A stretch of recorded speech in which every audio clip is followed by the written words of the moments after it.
Hi folks, good morning and wonderful speaking to you again. Going to speak to you on another contemporary and important topic. Three career tips which can make your career foolproof is the topic. It's a rather a bit unconventional, so I would urge you to watch till then. I'm sure you're having a wonderful time with your family and your career is doing very well. These tips will only make your career to be more foolproof in terms of how the future will pan out.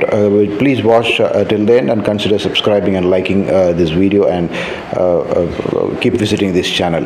Thank you. The first most important and rather underrated skill, or the first tip I would say, is the emphasis on soft skills. Yes, we all know soft skills are skills which really help us sail through in terms of workplace, in terms of discussions, in terms of interviews, in terms of interactions with people and things like that. But soft skills are rather very underrated in terms of a contextual importance. Why am I saying this? Our CVs normally reflect a lot about our hard skills, about our skills in particular technologies, our skills and competencies, our educational qualification, the pedigree which we have, the kind of work experience which we have, and what we have delivered in terms of projects and stuff like that. Yes, there's absolutely no doubt that a good resume is going to reflect all this. But soft skills, we prefer mentioning a couple of lines and leaving it at. We say, for example, we have excellent communication skills, we have excellent negotiation skills, excellent interaction skills with people and stuff like that, and we leave it at it that way. But what happens is, a lot of time soft skills are very contextual. What do I mean by contextual? All I'm saying is different industries or different sectors look at communication skills differently.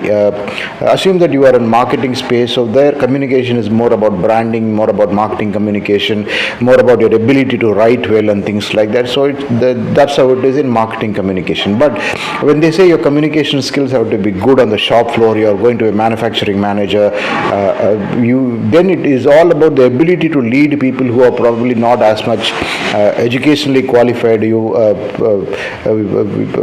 people who work on the shop floor, but people who really look for a lot of clarity in terms of what should be done, clarity in terms of directions as to how you effectively communicate to them and also lead them in terms of day-to-day operations and at times of crisis and things like that. So what happens is, the role communication plays in these two examples is very different. In a marketing space, communication is all about interacting with probably sway people at your level, people with ad agencies, people who are in the marketing team within the organization, heads of various functions like sales, finance and things like that. Whereas in the context of a shop floor, in the context of an automobile plant, communication is very important.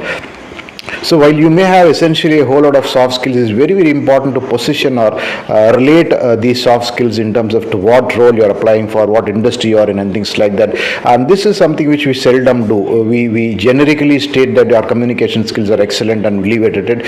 But no, that is not how it is. Even in terms of when you write your CVs, when you write your resumes, customize your resumes for jobs, it is very important to probably tweak your soft skills according to the position you're applying for, according to the industry you're applying for, and probably even more specifically in terms of what kind of peers and what kind of subordinates you'll have and things like that. So I hope you understand where I'm coming from. So it is extremely important to emphasize the context, and soft skills are highly dependent or highly based on what is the context you're talking about, in what industry you're talking about and things like that. So from this perspective, it is very important for us to highlight the soft skills which we have vis-a-vis the role on hand, vis-a-vis the sector or segment on hand, vis-a-vis the industry landscape on hand.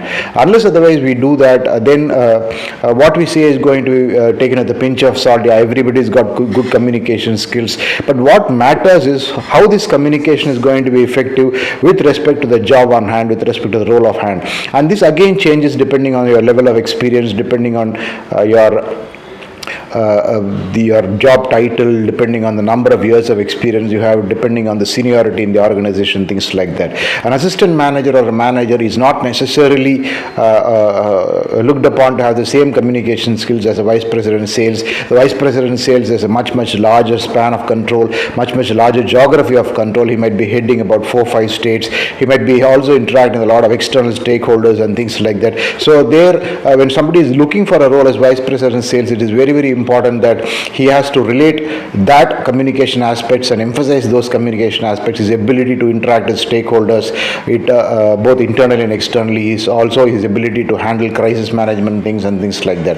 Whereas somebody who is looking at an assistant manager or a manager role, the communication skills is required only to handle a small team. The span of control is much lesser, albeit yes, both are communication. So I hope you are clear by now as to why this first tip is very, very important. Soft skills, speak about soft skills in your resume, but also relate it contextually in terms of what positions you're applying for, where you are, what location you are, and how important as a hire will you be because of the specific communication skills you possess in terms of the context of the role. So this is what the first tip is all about, and this makes a huge difference, because just writing a couple of lines on your profile and leaving at it, allowing people to assume, is not going to take you anywhere.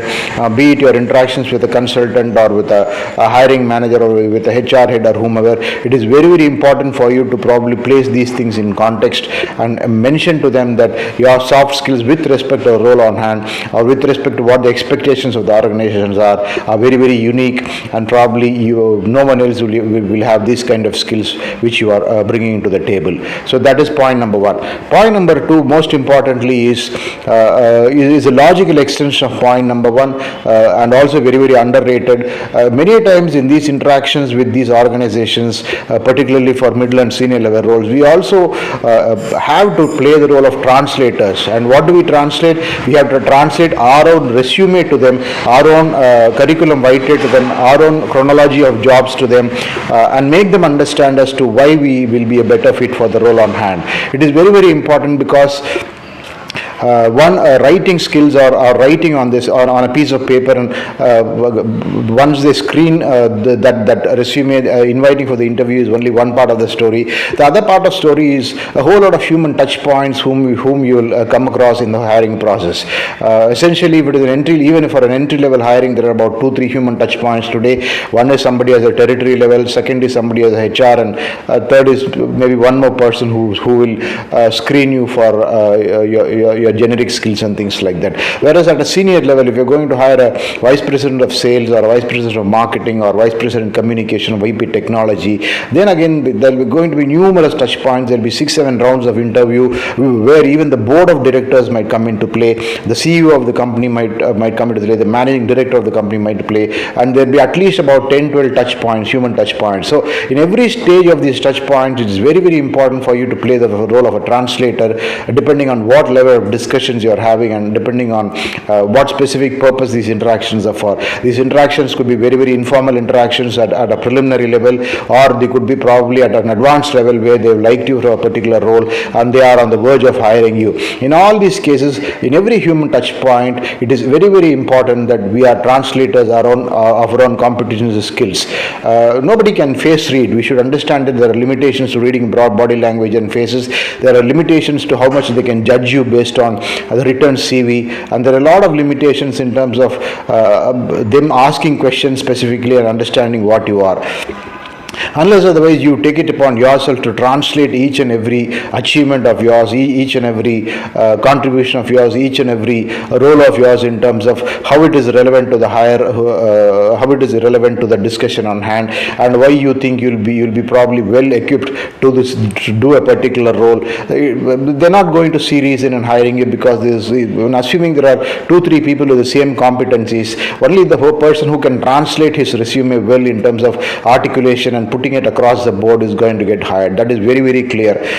Believe me, on more than one occasion, recruiters or hiring heads in organizations faces huge dilemma where they have more than one person perfectly fitting the role. And I've seen this as a consultant with ample years of experience. I've seen this.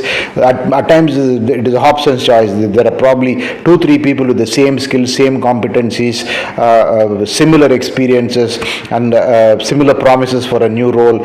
Everything is the same, even the expected CTC will be the same and the present CTC is the same. So in such a perfect fit, who will stand out is only the person who can translate his abilities, translate his CV better, articulate things better, and help all the hiring managers or the hiring team understand as to why he is a cut above the rest in the entire process of hiring. So please remember, and this is a very, very underrated quality. We a lot of times we take discussions for granted, but believe me, people who translate themselves, play the role of translators for themselves in terms of context, in terms of situation, in terms of the role on hand, and in terms of the organization which is hiring you, are more successful not only in interviews but even on job performance, because in every stage they are able to explain everything better. They are able to put doubts to rest. They are able to put uncertainties to rest. And even in team discussions, when your ability to articulate, your ability to translate goals and numbers into bite-sized knowledge and information is going to play a very, very crucial role. So cultivate this habit of being a translator for yourself. I'm sure you're doing it already, but what happens is consciously take it upon you that you will be a translator for your competencies and skills in every stage of your life across your career path. That will be a very, very big change in terms of why your career will be foolproof, why not many changes in the external environment can affect you, because probably nobody else is articulating like you, nobody else is translating their own competencies like you. So as I said, the first one and the most important one is emphasis on soft skills, contextual importance of soft skills. And the second thing I said just now is play the role of a translator of these, not just soft skills, but all your skills, milestone achievements, snapshots, unique achievements, how probably you turned around a situation which no one else could. Unless otherwise you're going to articulate all this, nobody is going to understand, and a lot of times people just go by what is written on the CV and try and judge you based on the 10-minute discussion with a standard template of question which they have on hand. So when they ask questions, wherever it is possible, try and give your own perspective, try your own, give the translation of particular events and milestones in your CV or in your career path. That will be a very, very clinching factor in getting better offers, clinching factor in expediting the hiring process, and very, very clinching factor in helping them decide to hire you amongst a bunch of whole lot of people. You will see this will bring in a lot of change in your career the moment you start doing this. I urge you to start practicing this. And the third and most important thing is stay uncomfortable or stay with a level of discomfort. What am I saying? Am I saying that you should tax yourselves in terms of extreme hard work? You should tax yourself by burning the midnight oil and etc.? No, not really. What I'm saying is try and build in an amount of uncertainty in you. Try and get uncomfortable with people who are more knowledgeable. Try and uncomfortable with changes happening in your marketplace. Be uncomfortable with what changes are happening with respect to the role you do, how a similar organization is hiring better people and why they are better than you and things like that. This will constantly help you level up on a permanent basis. I keep saying knowledge acquisition and acquiring new skills is a very, very permanent thing. Gone are the days when you just graduated or passed out of college and for the rest of the life, based on your existing skill sets, you can do well. No, not really. Everybody is acquiring knowledge on a mad pace. You have hundreds and hundreds of online learning platforms. You've got all these premier institutes giving courses, both short-term and long-term, residential courses. Even organizations sponsor their smart people for residential courses so that they can come out better and take up better roles and things like that. So in that sense, the workplace is constantly evolving. Managers are constantly becoming smarter because of the knowledge and related things which they do, the knowledge they acquire, on the job knowledge they acquire, tools which they use to become better workers.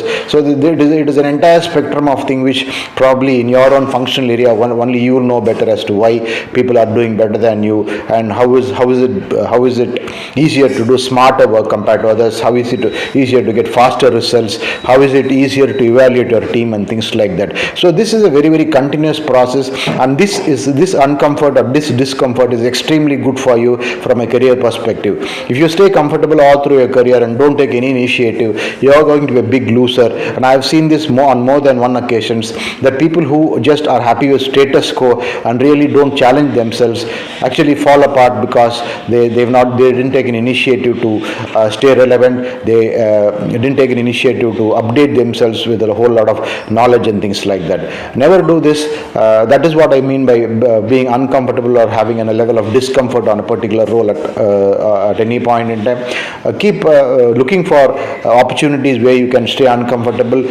Look for scenarios which make you which give you a certain amount of discomfort, and use this as an opportunity to equip yourselves better and shake that discomfort and become very comfortable in that particular aspect. It can be anything. It can be technical knowledge, it can be soft skills, it can be knowledge in new functional areas, it can be knowledge about new machineries which are being deployed in your particular function if you are in the manufacturing or production side, a new research which is happening in your industry if you are someone from a pharma or pharmaceutical company. So it goes on and on. There can be hundreds and thousands of variations of how new knowledge is impacting the workplace, how new knowledge is impacting different kind of roles, not just at the entry level but right up to the CEO, CXO level. So constantly, as I use the word, be eternally looking for opportunities to have that level of discomfort so that you become a better version of yourselves, and ultimately that is what matters in your career. You, day in and day out, your only goal should be not by comparing yourselves to others, but day in and day out become a better version of yourself so that you are better equipped in the workplace. You are a better person, you are a smarter person, and you are someone who everybody will be happy to hire. Thanks. I'm sure these 3 tips are very, very worthy for you. I've seen these 3 tips make immense change in the careers of people whom I have spoken with. I'm sure you'll also get benefited. Thanks again.